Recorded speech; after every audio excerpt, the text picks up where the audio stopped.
Hello students. आज हम 13.2 की एक्सरसाइज करेंगे। जैसा कि आपने मल्टीपल थ्योरम ऑफ प्रोबेबिलिटी जो है लास्ट क्लास में इंट्रोडक्शन में देख ली होगी, तो अभी आपको रूल्स वगैरह सब पता लग गए होंगे। सिंपल क्वेश्चंस है, ये आपके सामने एक्सरसाइज है, ये एनसीईआरटी आपके सामने है और आपको करना क्या है। सिंपल क्वेश्चन में क्या लिखा हुआ है देखिए, यहाँ पर लिखा है P A probability for A is equal to 3/5 and probability for B is equal to 1/5। Intersection आपसे पूछा जा रहा है और ए और बी दो इंडिपेंडेंट इवेंट्स हैं। तो ऑफ कोर्स आपको ये बताया गया था कि अगर दो इवेंट्स इंडिपेंडेंट इवेंट्स होते हैं तो उनका इंटरसेक्शन मल्टीप्लाई करके आता है। यानी कि अगर इंटरसेक्शन पूछता है लाइक फॉर इंडिपेंडेंट इवेंट,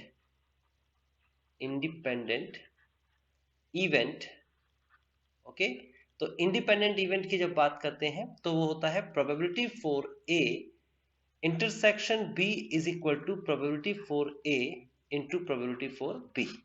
तो बहुत सिंपल है, इंटरसेक्शन आपसे पूछा गया है और ए की वैल्यू आपको क्या दे रखी है, देखिए यहाँ पर ए की वैल्यू आपको दे रखी है 3/5। तो यहाँ पर आप लिख देंगे 3/5 एंड मल्टीप्लाई बाय 1/5।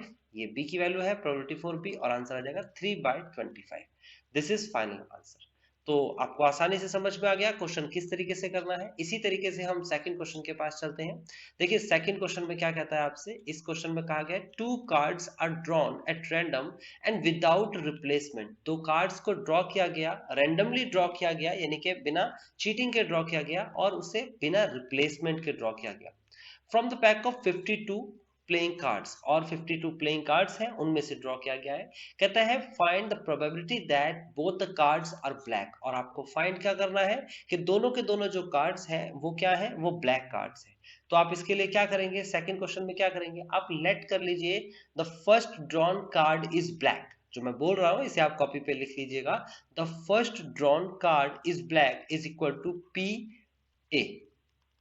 और आप उसकी प्रोबेबिलिटी कैसे निकालेंगे, तो टोटल ब्लैक कार्ड्स कितने होते हैं, ब्लैक कार्ड्स सोचिए कितने होते हैं एक गड्डी में, एक ताश की गड्डी में टोटल ब्लैक कार्ड 26 होते हैं। तो इसका मतलब ये हुआ कि probability for getting the first black card is 26/52। Now without replacement इसने क्वेश्चन में कहा है, तो पहला कार्ड रिप्लेस नहीं करना है, then without replacing the first card the remaining black card is 25, 26 minus 1, and the remaining cards, total cards is 51. Okay, now probability for B is equal to हो जाएगा 25 upon में 51। ओके, 25/51। नाउ आपसे पूछा क्या जा रहा था, फाइंड क्या करने को कहता है, फाइंड करने कहता है both the cards are black. तो both the cards are black, so आपका आंसर क्या आ जाएगा 26/52 इंटू में 25/50। इसे प्रॉपर तरीके से लिख दीजिएगा, आप लिख लीजिए probability for both the cards are black. Okay, both the cards are black. तो इसको आप ऐसे लिख लेंगे, तो ये जाएगा 26 1 26, 26 2 52 एंड मल्टीप्लाई कराएंगे तो 25 अपॉन में 102 is the final answer. Probability second question की हो गई है। थर्ड क्वेश्चन के पास चलते हैं। थर्ड क्वेश्चन में क्या कहा गया देखिए, कहता है अ box of oranges is inspected by examining 3 randomly selected oranges। यानी कि एक बॉक्स है ऑरेंज का, उसको हमने एग्जामिन करना है और 3 रैंडमली सिलेक्टेड ऑरेंज से उसको एग्जामिन करना है, किसको, बॉक्स को। कहता है ड्रॉन विदाउट रिप्लेसमेंट, और जो ऑरेंजेस आप ड्रॉ कर रहे हो वो 1 बाय 1 करने हैं, विदाउट रिप्लेसमेंट करने हैं। All the 3 oranges are good. अगर तीनों के तीनों ऑरेंजेस सही आ जाते हैं आपके हाथ में, the box is approved for sale. तो बॉक्स को आप सेल के लिए भेज सकते हैं, अदरवाइज इट इज रिजेक्टेड। और अगर ऐसा नहीं हुआ, यानी अदरवाइज का मतलब एक भी ऑरेंज अगर खराब निकल गया तो उसे रिजेक्ट कर देंगे। Find the probability that the box containing 15 oranges out of which 12 are good and 3 bad once will be approved for sale. तो आपको देखो क्या करना है, एक बॉक्स बनाना है, उस बॉक्स के अंदर आपके पास 12 तो गुड गुड है और 3 जो है वो बैड है ना। ये आपके सामने क्या दे रखे हैं, आपको आपको ऑरेंजेस दे रखे हैं। ओके, 12 सही दे रखे हैं आपको और 3 खराब दे रखे हैं, टोटल 15 ऑरेंजेस है। आपने को कहा गया है यहाँ पर कि एक ऑरेंज आपने निकाला, अगर आपने इसमें से एक ऑरेंज निकाला और अगर वो सही है, सही होगा तो उसकी प्रोबेबिलिटी क्या होगी, 12/15। अगर वो सही ऑरेंज आपके हाथ में आया तो फिर आप दूसरा ऑरेंज निकालेंगे और उसके बाद वो भी सही आ जाता है, विदाउट रिप्लेसमेंट निकाल रहे हैं, तो फिर तीसरा ऑरेंज निकालेंगे और अगर वो भी सही आ जाता है, यानी तीनों केसेस हो जाते हैं, तीनों सही ऑरेंजेस आपके हाथ में आ जाते हैं, तो इसका मतलब हो गया कि इस बॉक्स को, ये जो बॉक्स है, इसको अप्रूवल मिल गया सेल के लिए। और लास्ट में इसने कहा है क्वेश्चन के अंदर कि यहाँ पर आपको अप्रूवल मिला है, इसका मतलब आपके हाथ में तीनों के तीनों सही ऑरेंजेस ही आए हैं। तो आप लिखेंगे कैसे, मैं आपको बोल के बता देता हूं, आप इसे लिख लीजिएगा। आप लिखिएगा let we select the first good orange. Now the probability is PA probability for A लिख लीजिएगा और लिख लीजिएगा 12/15। Without replacing the first orange, we select the second good orange, तो उसकी probability क्या हो जाएगी, 11/14। उसके बाद without replacing the second one, we draw या we select the third good orange is equal to probability क्या हो जाएगी, 10/13। ये जो मैंने बोला है इसे लिख लीजिएगा एंड फाइनल probability ये हो गई आपके पास approve for sale, all 3 oranges are goods. Okay, simple simple लिखना है, कुछ भी कठिन नहीं है, कुछ दिमाग नहीं लगाना है इसमें, मैं आपको बताता जा रहा हूं, आप एक एक क्वेश्चंस कर सकते हैं।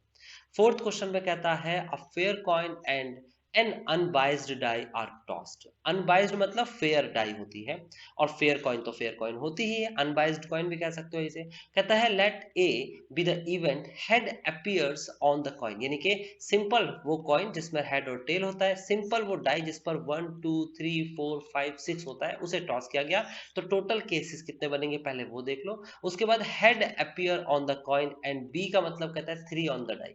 देखो मैं इसको यहीं पर करके दिखा देता हूं, क्योंकि ये छोटे छोटे क्वेश्चंस हैं, इसके लिए कहीं आपको दिमाग नहीं लगाना, बस आपको इतना ध्यान रखना है कि क्वेश्चंस को डिटेल में पढ़ना है। क्वेश्चन को पढ़ते वक्त कोई भी लापरवाही नहीं करना, क्योंकि प्रोबेबिलिटी में क्वेश्चंस जरा सा चेंज होता है और पूरी सिचुएशन बदल जाती है, तो ये बात ध्यान रखिएगा। क्वेश्चन को बहुत केयरफुली पढ़िएगा, ठीक है ना।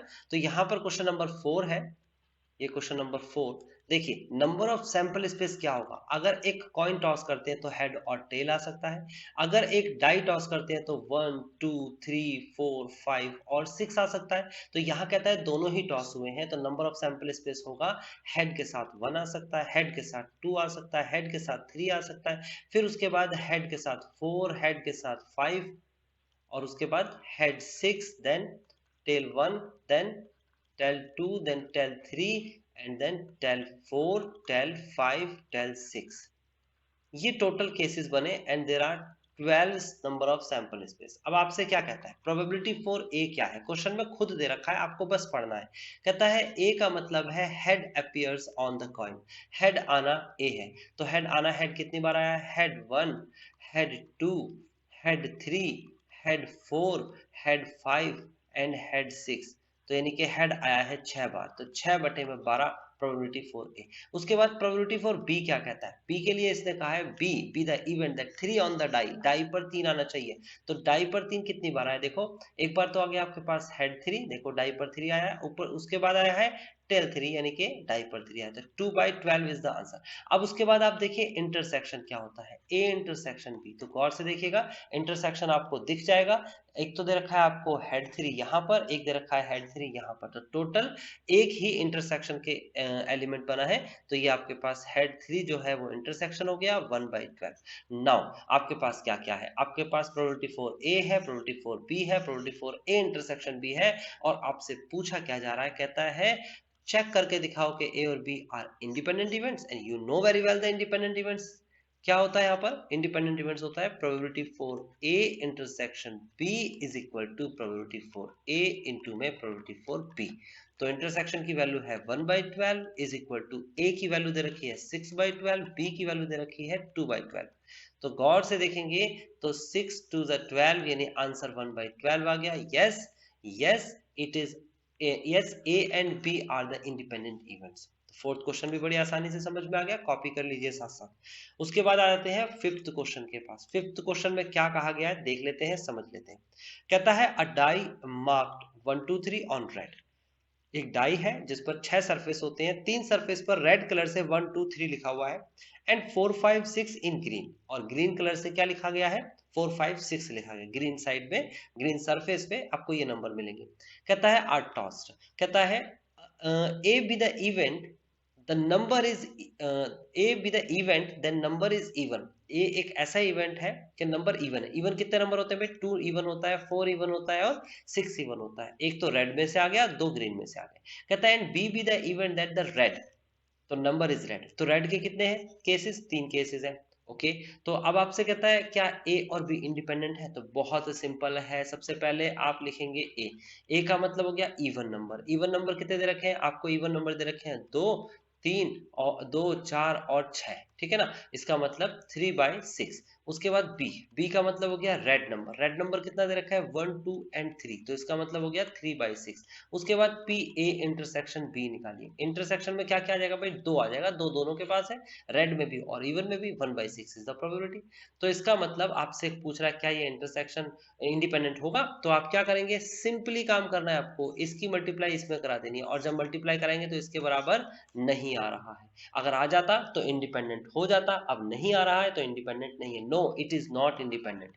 ओके, नाउ ई के पास चलेंगे। ई तो बहुत सिंपल है, आपको ई दे रखा है, एफ दे रखा है, 6 वाले क्वेश्चन में ई दे रखा है, एफ दे रखा है, इंटरसेक्शन दे रखा है। आपसे कहता है क्या ये इंडिपेंडेंट है, तो आप इन दोनों की मल्टीप्लाई कराइए। मल्टीप्लाई कराने के बाद आंसर कितना आएगा, ये आ जाएगा 9/50, और ये इसके बराबर नहीं है, so this is not independent event. तो 6 क्वेश्चन हो चुके हैं। अब हम चलते हैं नेक्स्ट क्वेश्चन के पास। देखिए, ये है आपके पास नेक्स्ट क्वेश्चन नंबर 7। तो यहां पर क्वेश्चन नंबर 7 में आपसे क्या कहता है, कहता है given that events A and B such that, A की वैल्यू दे रखी है, यूनियन की वैल्यू दे रखी है, और देखो बी की वैल्यू दे रखी है। सबसे पहला काम आप क्या करना शुरू कर दीजिए, जल्दी से कॉपी पे लिखिए। लिखिए probability for A union B is equal to probability for A plus probability for B and minus probability for A intersection B. ये आप कॉपी पे जल्दी से लिख लीजिए। अब देखिए यूनियन की वैल्यू क्या दे रखी है, आपको दे रखी है 3/5। उसके बाद ए की वैल्यू आपको क्वेश्चन में दे रखी है 1/2 प्लस बी की वैल्यू दे रखी है आपको p माइनस का probability for A intersection B, आप ऐसे लिख लीजिए। उसके बाद आप क्या करिए, इसको उठा के लेफ्ट में लेके आइए, तो 3/5 माइनस का 1/2 माइनस का p इज इक्वल टू, यह आ जाएगा आपके पास माइनस का p a intersection b। Okay, उसके बाद आप इसे सॉल्व करेंगे तो आ जाएगा आपके पास 10, इसका एलसीएम आ जाएगा देखो 5 और 2 का, और 2 की मल्टीप्लाई यहाँ करेंगे तो 6 आएगा, माइनस का 5 माइनस का p is equal to minus probability for a intersection b, और जब सॉल्व करेंगे तो आ जाएगा आपके पास 1/10 माइनस का p is equal to minus probability for a intersection b। अब दोनों तरफ माइनस से मल्टीप्लाई करा दीजिए तो आ जाएगा minus 1/10 plus p is equal to probability for a intersection b। ये जो आपके सामने प्रोबेबिलिटी आई है, यानी कि ये इंटरसेक्शन की वैल्यू आई है। ओके, जब ये इंटरसेक्शन की वैल्यू आ चुकी है तो आपको करना क्या है इसमें, देखिए मैं आपको बता देता हूँ। यहाँ पर कहता है आपके फर्स्ट क्वेश्चन में कहता है फाइंड पी, पी निकालिए, जबकि म्यूचुअली एक्सक्लूसिव इवेंट है। म्यूचुअली एक्सक्लूसिव इवेंट, तो म्यूचुअली एक्सक्लूसिव इवेंट में क्या होता है जरा बताइए, ये होता है probability for A intersection B is equal to 0। इसका मतलब आंसर लिखेंगे 1/10 प्लस का p इज इक्वल टू 0। इसका मतलब कि 1/10 राइट में चला जाएगा, p की वैल्यू 1/10 आ जाएगी, and this is the final answer. उसके बाद सेकंड में कहता है find the value of p when independent events. तो इंडिपेंडेंट इवेंट्स में क्या होती है condition, probability for a intersection b is equal to probability for a into में प्रोबेबिलिटी फॉर b। और आप इसे क्या करेंगे, इंटरसेक्शन की वैल्यू दे रखी है आपको माइनस 1/10 प्लस p, सामने है आपके। a की वैल्यू भी क्वेश्चन में दे रखी है और वो दे रखी है 1/2 इंटू बी की वैल्यू भी दे रखी है p। तो आप क्या करेंगे, इसको तो लेफ्ट में ले आएंगे और इधर राइट में ले जाएंगे इसे, तो क्या हो जाएगा, p तो यहाँ पहले से ही था, माइनस p/2 आ जाएगा। देखो ये p/2 लिखा है इज इक्वल टू 1/10। आप एलसीएम लेंगे तो एलसीएम लेके देखो यहाँ पर लिख देता हूँ मैं, एलसीएम लेके क्या करेंगे, ये आ जाएगा आपके पास 2p minus p/2 is equal to 1/10। ये आप इसे सॉल्व कर देंगे और आंसर आ जाएगा, ये आएगा आपके पास p/2 is equal to 1/10, 2 1s are 2 and 2 5s are 10, so that's why answer आ जाएगा 1/5।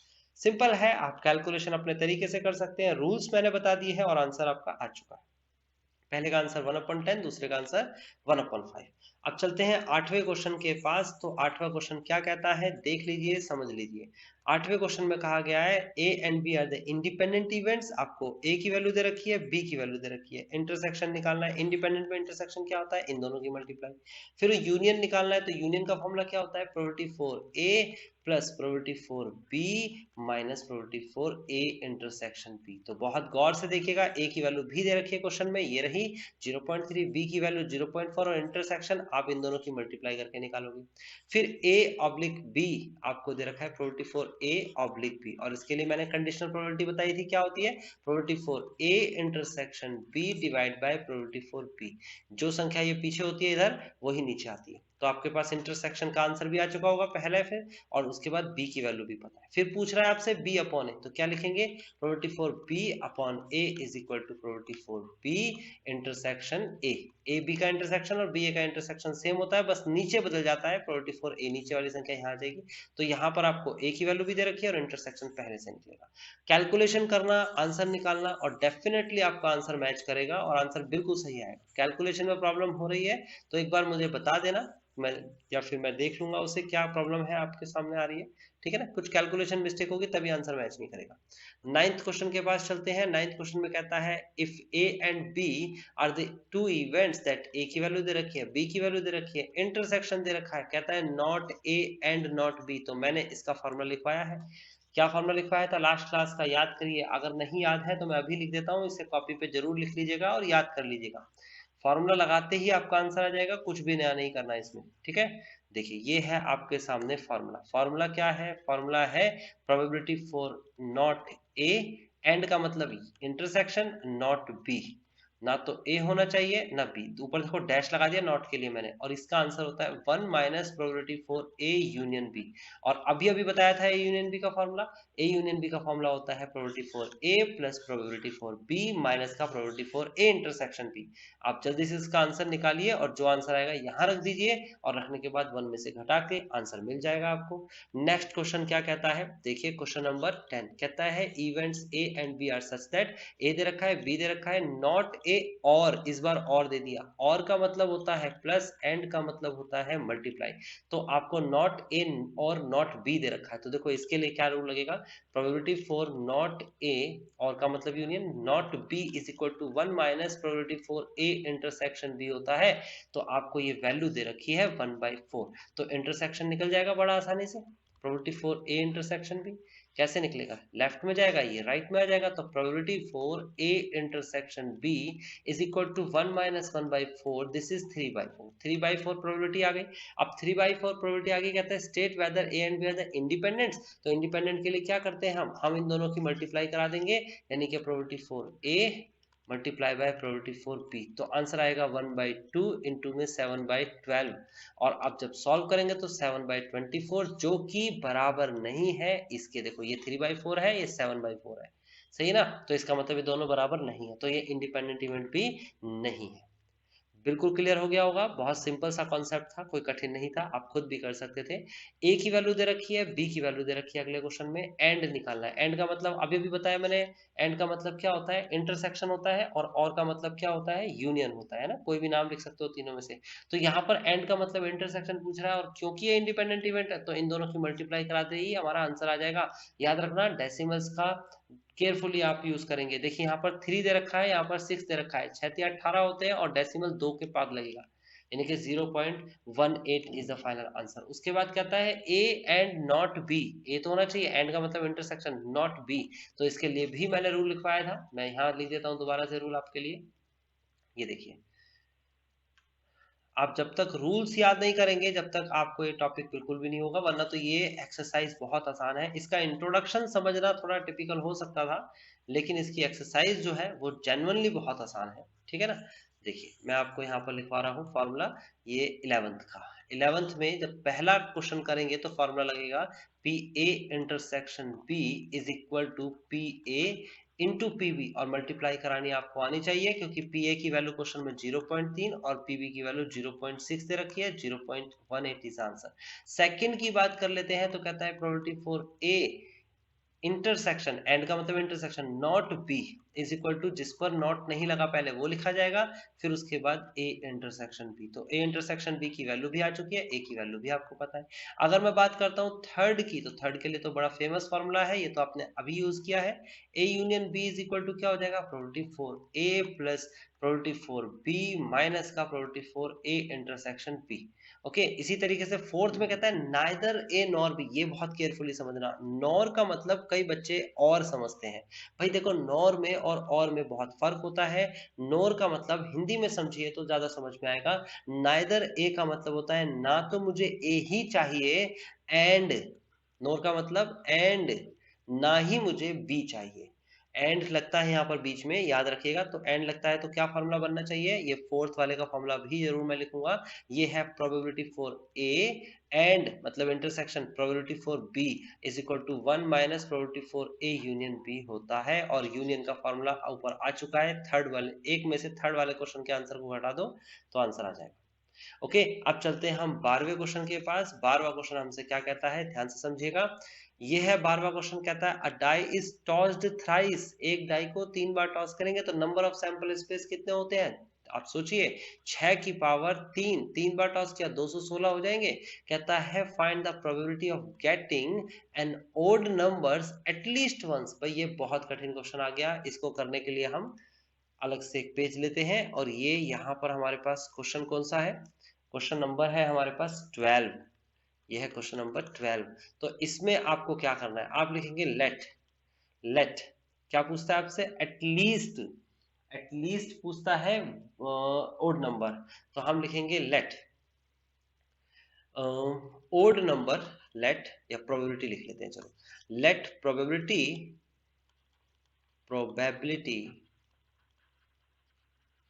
For odd number in a die. एक डाई पर ओड नंबर आने की प्रोबेबिलिटी कितनी होती है। एक डाई पर कितने नंबर्स होते हैं भाई, 1 2 3 4 5 6, 6 नंबर्स होते हैं। नंबर ऑफ सैंपल स्पेस 6 होते हैं। उसमें से ओड नंबर कितनी बार आते हैं भाई, एक ये ओड नंबर है, 3 ये ओड नंबर है, 5 एक ओड नंबर है, यानी कि टोटल 3 बार आते हैं। तो यहाँ पर लिखेंगे 3/6, या फिर इसे लिख सकते हैं प्रोबेबिलिटी फॉर लेट किया है तो इसे एक इंडिकेशन दे देते हैं, पी मान लेते हैं इसे। इसे क्या मान लेते हैं, इसे मान लेते हैं P. P probability for success to getting odd number in a die. Okay, now P की वैल्यू कितनी आ गई, 3/6 यानी कि 1/2। उसके बाद not getting, probability for not getting odd number. Odd number नहीं आया, इसको क्यू मान लेते हैं, और इसकी प्रोबेबिलिटी भी 3/6 ही होगी, यानी कि 1/2। अब आपसे क्वेश्चन में क्या पूछा जा रहा है, कहता है प्रोबेबिलिटी निकालो at least one die comes up odd number. At least one die comes up odd number. कम से कम एक डाई पर तो ओड नंबर आया है, एक से ज्यादा डाई पर भी ओड नंबर आ सकता है। तो यहाँ पर क्या कहता है, अगर एक डाई पर ओड नंबर आया तो देखो ये है आपके पास ओड नंबर का मतलब P, probability for success to getting odd number, है ना। एक डाई पर, पहली डाई पर ओड आया और दूसरी पर ओड नहीं आया, तीसरी पर भी ओड नहीं आया। आपने 3 डाई टॉस करी, पहली डाई पर आपको ओड नंबर मिल गया, लेकिन 1 3 5 में से, लेकिन दूसरी डाई पर नहीं मिला और तीसरी डाई पर भी नहीं मिला, प्लस। या फिर हो सकता है आप क्यू पी क्यू, या फिर आप देख सकते हो क्यू क्यू पी। इसका मतलब क्या होगा कि पहले अब सक्सेस नहीं हुए, फिर सक्सेस नहीं हुए, फिर सक्सेस हो गए। तो एक ओड नंबर आने के ये 3 चांसेस हैं। उसके बाद अगर 2 ओड नंबर आ गए तो हो सकता है 2 बार सक्सेस हो गए आप। इस तरीके से एक बार ऐसे लिख सकते हैं, एक बार ऐसे, और एक बार हो सकता है आप ऐसे लिख सकते हैं, यानी कि 2 बार सक्सेस हुए हो सकता है पहले और दूसरे बार हो गए, हो सकता है पहले तीसरे, हो सकता है दूसरे तीसरे बार आप सक्सेस हुए, और ऐसा भी हो सकता है कि आप तीनों बार ही सक्सेस हो गए, तीनों बार ही आपके ओड नंबर्स आ गए।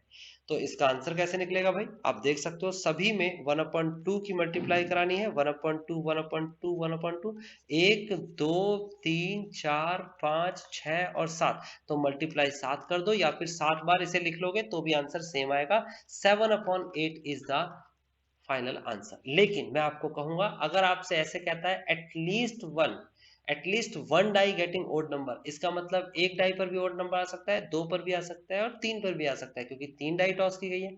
तो ऐसे कितने केस हैं जो अब बच गए? सिर्फ एक केस बच गया कि जबकि कोई ओड नंबर नहीं आया, जीरो का मतलब कोई ओड नंबर नहीं आया। तो ऐसे केस कितने हो सकते हैं? तो आप लिखेंगे यही सेम चीज को लिख लेंगे आप कि probability for at least one odd number is equal to one minus probability for कोई ओड नंबर नहीं है ना, तो जीरो लिख सकते हैं, जीरो की प्रोबेबिलिटी। तो वन माइनस जीरो का मतलब कोई ओड नंबर नहीं आया, तीन बार ट्राई किया और तीनों बार हम सक्सेस नहीं हुए, क्यू क्यू क्यू। और क्यू की वैल्यू कितनी बताई थी मैंने? क्यू की वैल्यू बताई है 1/2 into 1/2 into 1/2 and this is 1 minus 1/8, 7/8 is the final answer. तो आपकी मर्जी है, ये दो ऑप्शन मैंने दे दिए हैं, आप चाहो तो पहले ऑप्शन से कर सकते हो या फिर आपके पास चॉइस है आप दूसरी चॉइस से भी कर सकते हो, ये चॉइस है आपके पास। ठीक है, आगे बढ़ते हैं, अगला क्वेश्चन क्या कहता है देख लेते हैं। अगला क्वेश्चन है हमारे सामने क्वेश्चन नंबर 13। अच्छा क्वेश्चन है और बहुत आराम से हो जाएगा अगर आप इसे थोड़ा सा भी समझने की कोशिश करेंगे तो जनरली ये क्वेश्चन फिनिश हो जाएगा। देखिए, कहता है टू बॉल्स आर ड्रॉन, दो बॉल्स ड्रॉ करी जाती है at random with replacement from the box containing 10 black and 8 red ball. तो ये बॉक्स है आपके सामने, इसमें 10 ब्लैक है और 8 रेड बॉल है, टोटल 18 बॉल्स हैं। दो बॉल ड्रॉ की गई है, विद रिप्लेसमेंट की गई है। कहता है both the balls are red. तो पहले वाले का आंसर मैं बता देता हूं, पहली बॉल रेड होगी और दूसरी बॉल भी रेड होगी। तो पहली बॉल रेड होगी, उसके 8/18 चांसेस है, वापस रख दिया, फिर 8/18 चांसेस है और इसे सॉल्व करना आपका काम है। दूसरे में कहता है first ball is black and second ball is red. तो इसका मतलब क्या हो गया? पहली बॉल ब्लैक है और सेकंड बॉल रेड है, तो ब्लैक बॉल आने के चांस है आपके पास 10/18 इंटू में वापस रखने के बाद दोबारा बॉल निकालेंगे तो 8/18। ये सेकंड का आंसर है, आप लिख लीजिएगा। उसके बाद थर्ड में कहता है one of them black and other is red. तो इसका मतलब हो गया कि हो सकता है पहली ब्लैक दूसरी रेड हो सकता है पहली रेड दूसरी ब्लैक हो। तो ब्लैक के आने के चांसेस है 10/18 इंटू में रेड के चांस है 8/18 प्लस का रेड 8/18 और ब्लैक 10/18 और इसे सॉल्व करना आपका काम है। बस कैलकुलेशन सॉल्व करने के लिए मैं आपको दे रहा हूं, अदरवाइज कॉन्सेप्ट या क्वेश्चंस पढ़ के मैं आपको पूरा का पूरा कंप्लीट करा रहा हूं। ठीक है, नेक्स्ट 14th क्वेश्चन बहुत ही इंटरेस्टिंग क्वेश्चन है, इसे जल्दी से रीड करिए। 14 क्वेश्चन को रीड करिए, इतने में इसे रब कर देता हूं, फिर हम इसको पढ़ते हैं। और अगर हो सके तो 14 क्वेश्चन का आंसर भी दे दीजिए अपनी नोटबुक पे। ठीक है, आप खुद से ट्राई करिए 14th क्वेश्चन कैसे होगा। चलिए, अब देखिए 14 क्वेश्चन में क्या करना है, ध्यान से समझिएगा। कहता है probability of solving specific problem independently A and B is the probability. A की प्रोबेबिलिटी 1/2, बी की probability 1/3 respectively. If both try to solve the problem independently find the probability that the problem is solved. याद रखना, problem solve हो गई, दोनों ने try किया, तो क्या कह रहा हूं मैं, इस क्वेश्चन को पढ़ के इसका मतलब नहीं निकाल पाएंगे, तो मैं मतलब बताता हूँ। सपोज कर लेते हैं कि मैंने एक क्वेश्चन आपने मेरे से एक क्वेश्चन पूछा, आपने मेरे से एक क्वेश्चन पूछा और मुझे वो क्वेश्चन नहीं आता, मुझे वो प्रॉब्लम सॉल्व करनी नहीं आती, तो मैंने वो क्वेश्चन दो स्टूडेंट्स को दे दिया, ये स्टूडेंट ए है ये स्टूडेंट बी है। इसको मैंने वो क्वेश्चन दे दिया और कह दिया घर से आप क्वेश्चंस करके लेके आएंगे। और ये भी मैं प्रेडिक्शन कर रहा हूं कि जो ए स्टूडेंट है इसके सक्सेस होने के चांस 50% है। 50% मतलब 1/2 इज द प्रोबेबिलिटी। और सेकंड वाले के सक्सेस होने के चांस 33% है, इसका मतलब 1/3 प्रोबेबिलिटी। तो इसका मतलब मैंने ये प्रेडिक्शन भी कर दिया। अब दोनों ने अपने अपने आंसर्स मुझे सबमिट करा दिए अगले दिन, और मैंने उसे देखा समझा और बोर्ड पे सभी बच्चों को क्वेश्चन करा दिया। इसका मतलब कि मेरी जो प्रॉब्लम थी, जो पिछली क्लास में मुझे क्वेश्चंस नहीं आ रहा था, वो प्रॉब्लम सॉल्व हो चुकी है। अब प्रॉब्लम तो सॉल्व हो गई, लेकिन उसके कितने तरीके हैं, किसने तुम्हें सही जवाब दिया है, प्रॉब्लम सॉल्व करिए जिससे कि तुम्हारी प्रॉब्लम सॉल्व हो गई।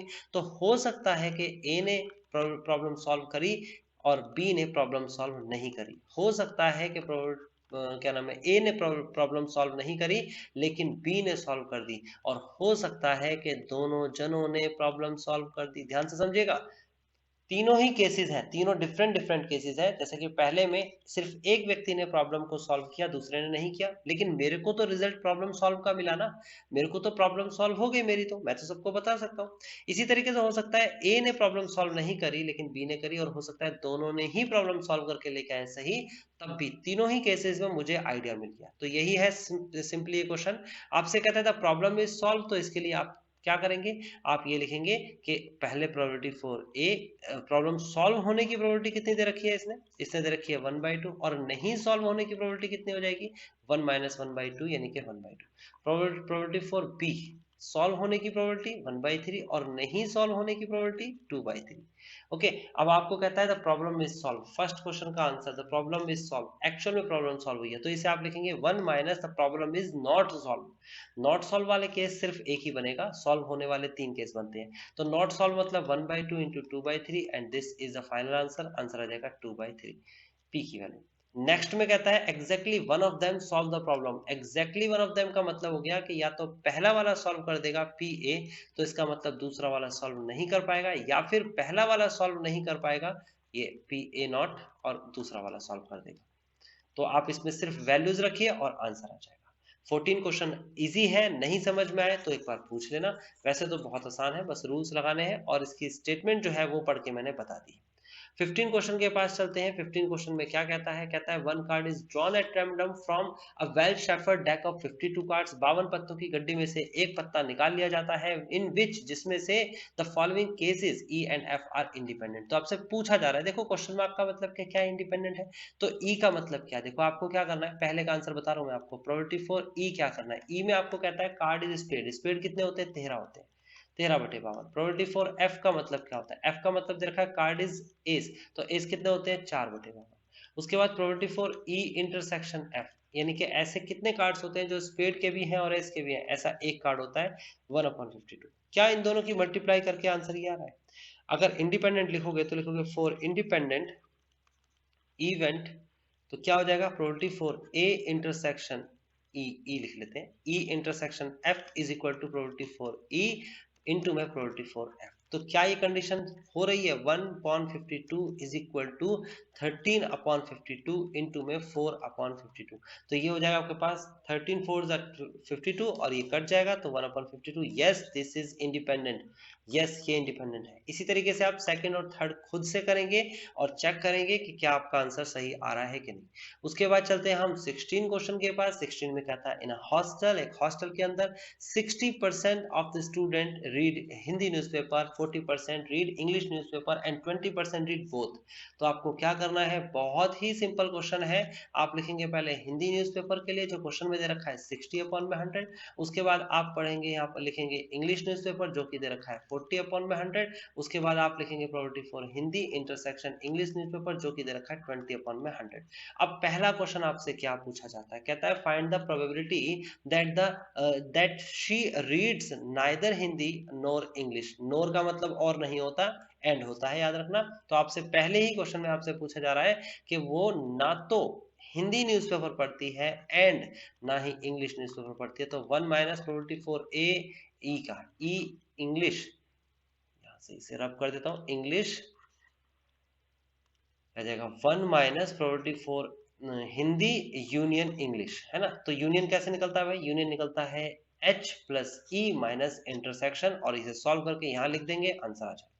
दूसरे में कहता है कि find the probability that if if she had if she read sorry if she reads Hindi newspaper, अगर वो हिंदी न्यूज़पेपर रीड करती है, कहता है find the probability that she read English newspaper. तो गिवन है ये चीज जो है ना, ये चीज हमें गिवन है, कंडीशनल प्रोबेबिलिटी जुड़ गई, जो गिवन है उसे बटे में लिख लेना, यानी कि आपसे पूछा जा रहा है इंग्लिश और दे रखा है हिंदी, तो आंसर होता है आपके पास ई इंटरसेक्शन एच अपॉन में प्रोबेबिलिटी फॉर एच। एच की वैल्यू भी आपके सामने है, इंटरसेक्शन की वैल्यू भी आपके सामने है। उसके बाद सी पार्ट में सेम वही अपोजिट कर दीजिए, कहता है शी रीड्स इंग्लिश न्यूज़पेपर, ये चीज हमें गिवन है, और कहता है find the probability that the she reads Hindi newspaper. तो आपको क्या करना है इसके लिए भी एक रूल है, और वो रूल ये है, probability for H divide by E is equal to probability for H intersection E upon में प्रोबेबिलिटी फॉर ई। तो आप डायरेक्ट वैल्यूज रखिए और आंसर आ जाएगा। नेक्स्ट क्वेश्चन नंबर 17 क्या कहता है आपसे, कहता है the probability of obtaining an even prime number, probability जो है वो इवन प्राइम नंबर की, इवन प्राइम नंबर की प्रोबेबिलिटी क्या होगी बताइए, इसमें से चारों में से कौन सा आंसर होगा, when a pair of die is rolled. तो इवन प्राइम नंबर कितनी बार आते हैं भाई, सीधी सी बात है, अगर मैं इवन प्राइम नंबर की बात करता हूं तो वो एक ही बार आएगा और वो आएगा दो, एक पेयर डाई रोल करेंगे तो दो और दो, इवन नंबर तो एक ही बार आता है, तो 1/36 इज द फाइनल आंसर। कहता है नेक्स्ट क्वेश्चन नंबर 18 में, और 18 में कहता है if two events are A and B independent, अगर वो इंडिपेंडेंट है तो क्या वो म्यूचुअली एक्सक्लूसिव हो सकते हैं, कभी नहीं हो सकते। बी के अंदर आपसे क्या कहता है, बी के अंदर कहता है क्या उनका नॉट जो है ये हो सकता है, यस, ए का नॉट ये होता है, बी का नॉट ये होता है, यस ये हो सकता है। फिर ए बी के बराबर होते हैं, नहीं जरूरी नहीं है। उसके बाद A plus B is equal to 1, no, तो B is the correct option. तो मैंने आपको ये एक्सरसाइज वन शॉट वीडियो में कंप्लीट करा दी है, इसका इंट्रोडक्शन अगर आपने नहीं देखा है तो इंट्रोडक्शन पहले देखें फिर ये एक्सरसाइज करें। ओके गाइज, अब चलेंगे हम नेक्स्ट टॉपिक, आपके सामने लिखा हुआ है बेस थ्योरम, नेक्स्ट क्लास में।